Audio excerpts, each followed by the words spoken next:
ሰላም ቤተሰቦቼ እንዴት ናችሁ? እንደው ስራ እየሰራው ኪችን ውስጥ አንድ ሀሳብ መጥቶልኝ ሳይሆን ቴሌብር ብድሩን ክፈሉ እያለ ነውና ክፈሉ የሚል አንድ ልጅ ማስታወቂያ ሲሰራየው ማለት ነው።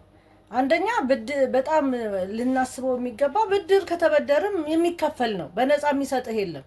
ቴሌብር ሞኝ አይደለም። እኔም በደር ነበር ለነገሩ በፊት ማለት ነው።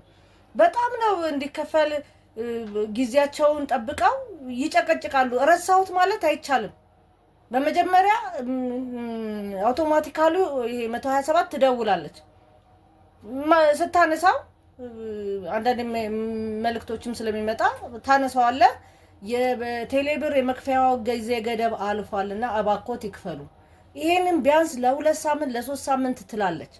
እኔ በምን አወቅሽ ሳትከፊ ነው ወይ ብትሉኝ፣ አንድ ጊዜ ስልጠና ላይ ነበርኩና ብር ወደ ቴሌብር ትራንስፈር ማድረግ አልቻልኩም። ያዝኩት ስልክ ዝም ብሎ ስለነበረ ማለት ነው።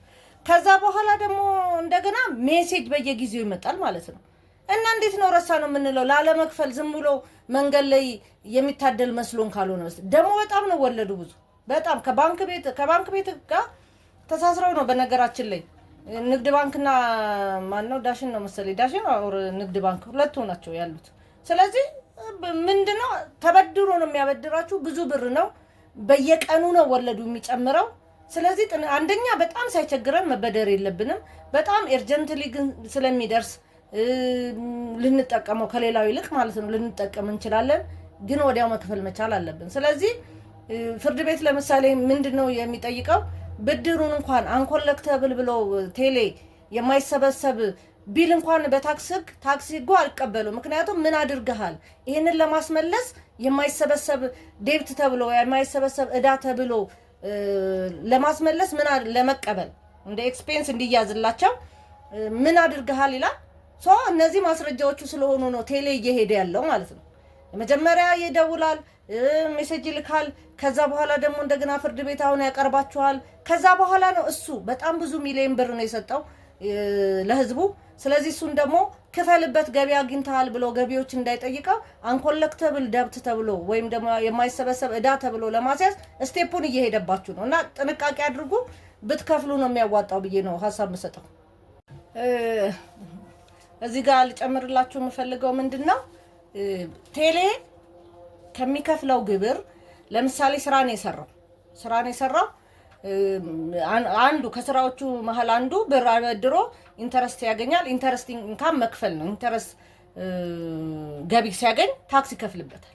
ስለዚህ ታክሱን አላገኘውም ሲል ወይም ደግሞ ከሰርኩ ሲል እነዚህን ስቴፖች መሄድ አለባቸው እና አይለቃችሁም ልላችሁ ነው። ገቢዎች እሱን ስለማይለቅ ግብሩን ክፈል ስለሚለው ደግሞ ያልተሰበሰበ ገቢ ለማለት ደግሞ ስቴፖች ስላሉት ቅድም እንዳልኳችሁ ምን ጥረት አድርገዋል? ገቢውን ለመሰብሰብ ነው። የግድ ያስከፍላችኋል ወይ ያሳስራችኋል።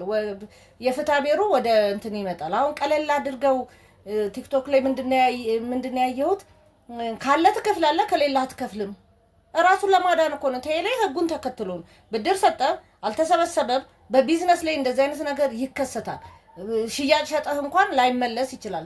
ላይመለስ ሲቀር ግን ገቢ ማግኘትና አለማግኘትህን ማሳያ ነገር ያስፈልጋል ማለት ነው። ስለዚህ ቴሌ ስቴፑን ጠብቆ እየሄደ ነው። ስለዚህ ፍርድ ቤት ያቀርብሃል። ከዛ ከሌለህም ዕቃ ካለ ይሸጣል፣ ንብረት ካለ ይሸጣል። እንደዚህ ይሄዳል። ከዛ ጥረት በኋላ ነው ገቢዎች ሪኮግናይዝ የሚያደርገው። የማይሰበሰብ ገቢ ተብሎ ለሱ እንደ ኤክስፔንስ ወጪ ነው አውጥቷል። ስለዚህ ገቢ አላገኘም። በምን ምክንያት? በእንደዚህ የሚቀበለውና በቀላል እንዳታዩት ልላችሁ። አመሰግናለሁ።